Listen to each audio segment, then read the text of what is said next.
खित्ते की जहां पर बच्चों की शहादत हुई, बुजुर्ग और खवातीन मारे गए। इसके लिए जिम्मेदार इजराइल को करार दिया जाता, लेकिन उसके पीछे भी अमेरिका है।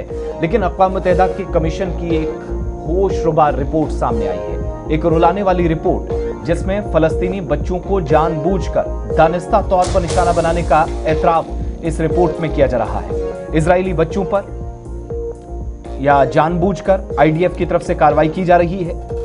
फलस्तीन के जो बच्चे हैं उन पर कहर मिसाइल्स के जरिए, हजारों टन बम्बार्डमेंट के जरिए इजराइल ने अभी तक बरसाया है, जिसकी तस्दीक अक़वाम मुत्तहिदा की इस रिपोर्ट के जरिए हो रही है।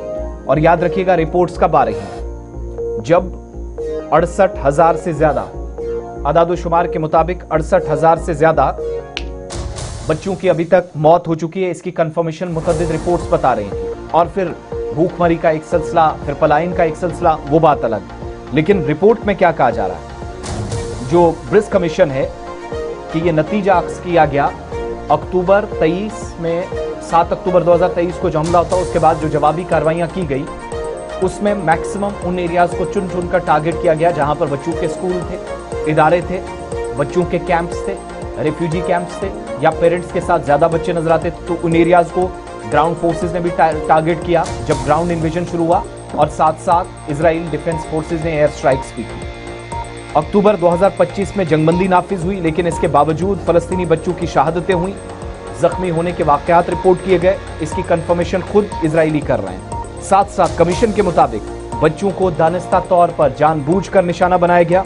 ये इस बात की निशानदेही उन कमीशन में शामिल मेंबर्स ने, उन कमेटियों ने, उन रिस्पॉन्सिबल पर्सन्स ने की, जिनको यूनाइटेड नेशन ने यह जिम्मा सौंपा था कि कितने बच्चों की कहां पर शहादत हुई, इस पर कंफर्मेशन रिपोर्ट के जरिए दी जाएगा।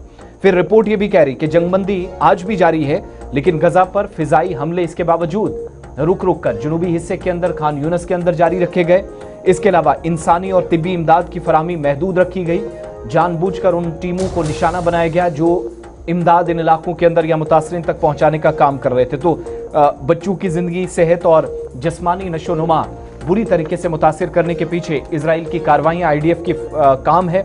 और 70% इलाके पर आज भी गजा के अंदर 23 अक्टूबर में, अक्टूबर 7, 2023 के हमले के बाद, जिसको इस बार 3 बरस मुकम्मल हो रहे हैं, उस वाक़े के बाद अब 24, 25 और 26 में जब 3 साल हो रहे हैं, तो 70% से ज्यादा का इलाका जिस पर मुकम्मल तौर पर इजराइल डिफेंस फोर्सेस कंट्रोल संभाल चुकी हैं।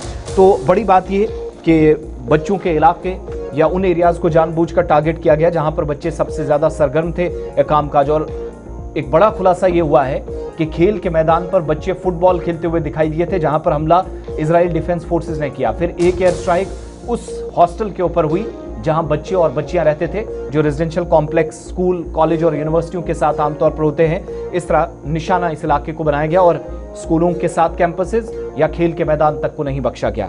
अब जरा आगे बढ़े।